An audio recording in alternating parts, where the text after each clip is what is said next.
fair warning, if you already hate Ultimate Spider-Man, then this video isn't going to be for you.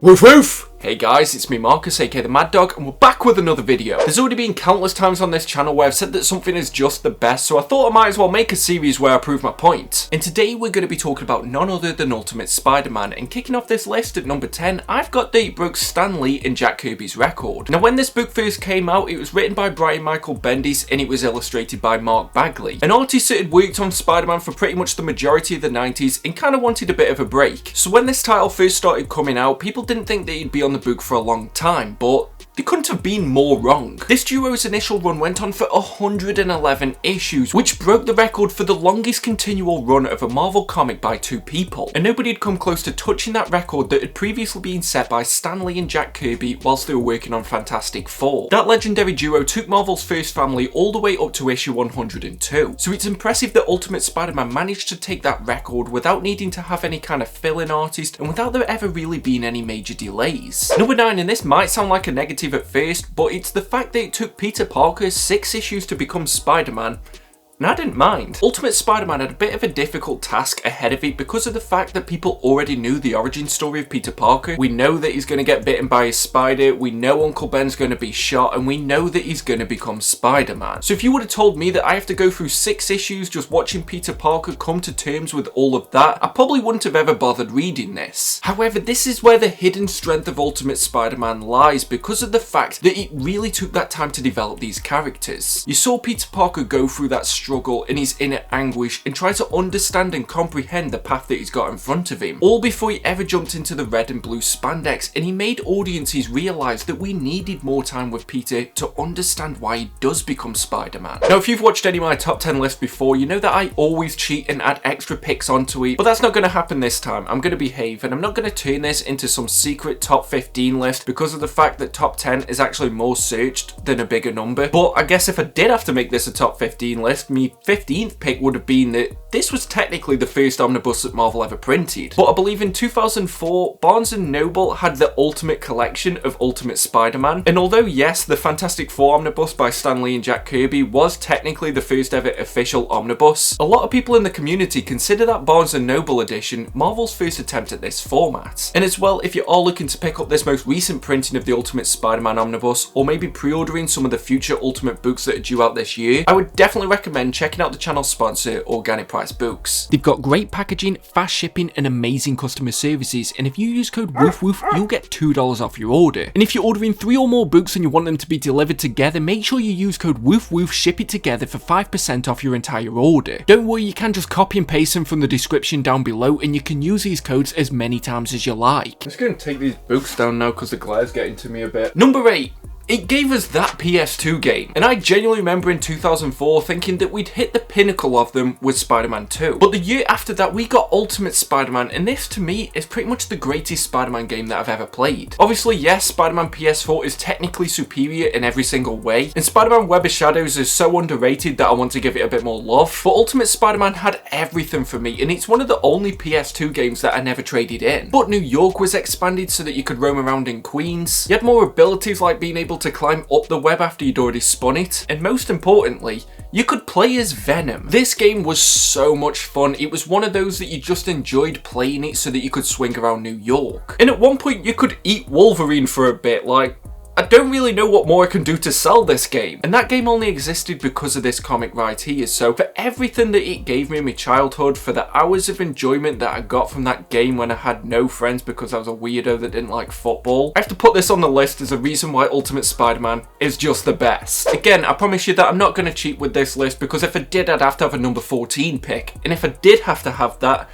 I'd probably have the moment where Spider-Man was just roasting the Kingpin. Now this is one of those moments in comics that's aged even better since I've read more. The Kingpin was introduced to me through Ultimate Spider-Man, and then I jumped into Daredevil and I realised just how formidable of a foe he is. So to then go back when I reread this a few years ago and just see a 15-year-old Peter Parker just ripping into him is just amazing, and every time I go back to that moment in the book, it just gets better and better. This just speaks to the strength of the humour and the way that Bendis wrote Peter Peter Parker perfectly, and out of the 3 live-action Spider-Men, I don't think any of them have ever captured this level of Peter Parker's personality. Number 7, because I'm definitely not cheating, but I've got Mary Jane's characterization and a relationship with Peter. Now yes, I know that Ultimate Spider-Man took some liberties by making Mary Jane Peter's first girlfriend, but I actually prefer what they did with MJ in the Ultimate Universe. So much so that I included her in my top 10 Ultimate Marvel Changes video that I did a few months ago. But she's much more compassionate and sincere, she has her own personality, her doubts, her worries, which I think were never fully explored when the character was first introduced into the 616 universe. And as well, I think it was about issue 18 or so, but the entire chapter was just Peter and MJ sitting down talking and going through the feelings. Now I first read this book when I was very young, and I still really enjoyed that moment. And I'm talking here about the strengths of Ultimate Spider-Man, and I think this is one of the key ones. It could take an entire issue to just sit and have 2 characters talk about the relationship. At this point, it didn't need to worry about some massive company-wide crossover that was going to interfere with it. But for me, I do really think that MJ got to develop into her own character and become much more than Peter's love interest. Number 6, it had the balls to reimagine the Clone Saga, and it wasn't as bad. Now yeah, I know that's not exactly a glowing review that you'd put on the front cover, but it still deserves its credit. People still loathed the Clone Saga and didn't want anything to do with it. Brian Michael Bendis knew this and the pressure that would come with it, and also the expectation that would come from the title. And considering that the Clone Saga went on for a good number of years, he also somehow managed to do it in about 8 or so issues. And yes, I do have to admit, I do think that this is one of the weaker story arcs throughout Ultimate Spider-Man. It also introduced a wave of new characters, and the ultimate reimaginings of these clones were really interesting and managed to stick around in the comic for a little bit after. Now again, I'm not going to cheat on this list, but if I did, I guess my number 13 pick would be that crossover that it had with the Spider-Man 2 movie. And at the same time, this didn't feel like a gimmick. It wasn't like that time that Obama appeared in The Amazing Spider-Man. I actually really liked the way that it was so tongue-in-cheek, referencing the movie all the time, and the fact that Peter was getting a little bit annoyed about the situation. It wasn't really a direct advertisement for the movie, but you still can't deny that this was really enjoyable. Often when comics try to promote a movie or a TV show that's happening at the same time, it feels like the entire book stops just to put its focus on that. But Ultimate Spider-Man managed to find a way to bring the movie into its continuity without completely derailing what it's set up before. At number 5, I can't do this list without mentioning the Mark Bagley art. Now the 2 main things that really impress me with Bagley is the fact that he's got such dynamic movement, and how he makes Spider-Man swinging just seems so effortless. But the second thing that really impresses me is the speed in which Mark Bagley works. At some points, Ultimate Spider-Man was ahead of its schedule whilst Bagley was doing the art, and it never really dropped in quality. It never looked like it had been rushed. And when I think about Ultimate Spider-Man, even though there are other great artists that featured on this book, which admittedly are going to be mentioned in this list as well, Mark Bagley is the creator that I think of when I think about Ultimate Spider-Man, and probably the Ultimate Universe as a whole. Number 4, since I kind of spoiled this one already, but I'm going to go with David LaFuente's art. Actually, just so I don't end up having 3 or 4 points on this list being about the art, because of the fact that you know I'm not going to cheat, I'm just going to put all of the art in general. Stuart Immonen was phenomenal when he took over this title, and I especially love that transition issue that Bagley and Immonen did where they passed the torch. Immonen has always been one of my favourite artists, and this is a style that's always stuck with me, and I like that he got to work on this book. But then as well, when the series did get rebooted, David LaFuente took over, and he's just something else. It reminded me a lot of when Francis Manapul took over The Flash, because it was just a fresh new take on it, and it just gave it a new energy that it probably needed. The reboot wasn't really taken favourably, especially when you had stuff like Ultimate Comics X, but Ultimate Comics Spider-Man was the one that stood apart from everyone else, and I think that the art was a major factor in that. And even though yes, I do think that his Peter Parker, especially with the fringe, looks a lot like Robbie from Cobra Kai in seasons 1 and 2. I still love the brief stint that he had on this character and the way that he illustrated Mysterio. I just wish that I could see more of David LaFuente's art, because I think it's so different from everything else that you get in mainstream comics. But it's funny, I'm sitting here writing this top 10 list and I'm actually wishing it was a top 15. Again, it won't be because I'm not cheating and I want to put top 10 in the title, but I guess if I did have to think of a number 12 pick, I'd probably go with Kraven. Now, yes, I know some people might hate me for saying this because of the fact that everybody loves Kraven's Last Hunt, and I quite enjoyed it when I reviewed it last year, but I also do appreciate what Bendis did with the character in reimagining him. Because the thing is, when you are doing a new universe and you can take some liberties with it, why not go a bit batshit crazy with some of them? And Kraven the Hunters actually made a lot of sense that he was this reality TV star, especially when this happened in the early 2000s. And hunting Spider-Man was all about the spectacle of it. He always had the camera crews and you could tell he was just doing it for the fame. And the way that they built it up and the climax that they had for that story arc was just one of my favourite parts of Ultimate Spider-Man. So yes, even though I do understand that Ultimate Kraven is nowhere near as formidable as normal Kraven, and I think this is something that I had to distinguish when I did my tier list for the Spider-Man villains. If I was making this a top 15 list, then Kraven would definitely be on it. But number 3, I've got the Ultimate Spider-Man defied the reputation of the Ultimate Marvel Universe as a whole. Now this is something that I get very passionate about because Ultimate Marvel was very important to me when I was getting into comics. And yes, I do get that stuff like Ultimate X-Men is flawed, Ultimate Fantastic Four isn't great, and Ultimatum is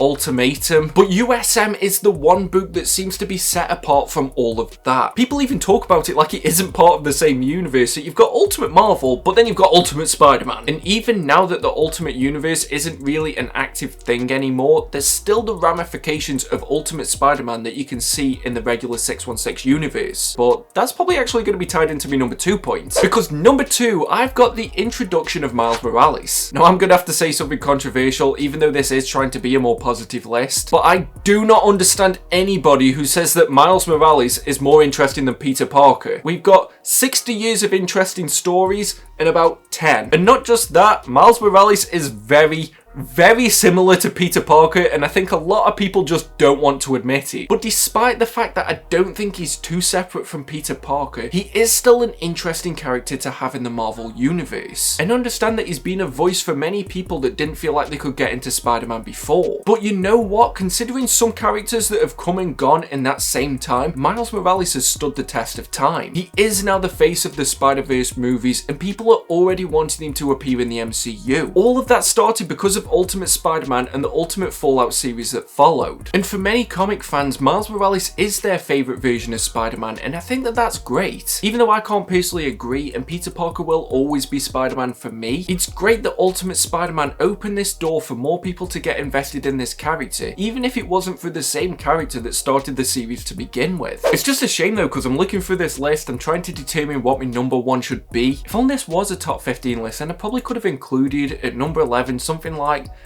that moment where Black Cat kissed Peter and then threw up because she realised he was a minor. Now this is one of those rare moments in comics that actually made me laugh out loud. It's moments like these that really showed that Brian Michael Bendis was fully in control of the universe that he was writing. Because I like that it's something that's often overlooked, that in the 616 universe he pretty much was a kid for the most part, whereas Ultimate Spider-Man still had him at that young age, and you could just tell in moments like this that they really understood that there would be some moral grey areas that would happen within that. But my number 1 pick has to be the fact that this was my first Spider-Man comic. Actually, even better than that, this was my first Marvel comic. Actually, even more important than that, this was the reason why I got into comics. Now I did a video early on in this channel where I talked about how I got into comics, so I'd recommend checking that out if you want the full story and the fact that I thought I was going to be a millionaire because of this book. But it was weird because when I got this omnibus, it was like that moment in Ratatouille where the evil stuck-up Critty takes a bite of that food and then he flashes back to his childhood at a time when he was happy. But then I started flicking through these pages and I remembered when I was a kid and all I ever wanted to get was the next volume of Ultimate Spider-Man. I loved this book, and I have heard near enough every criticism of Ultimate Spider-Man and the Ultimate Marvel Universe, and it still hasn't changed my feelings for it. There's a reason why this title was the first book that I mentioned in my Where to Start Marvel Comics. So maybe to other people this isn't just the best, but for me it always will be, which is why I wanted to do this series. I wanted to bring some positivity back into this channel, and let me know in the comment section below what other titles or maybe events within comics you want me to talk about and say that they're just the best. And I just wanted to touch on nothing but good points about this book and remind myself why this is so important to me.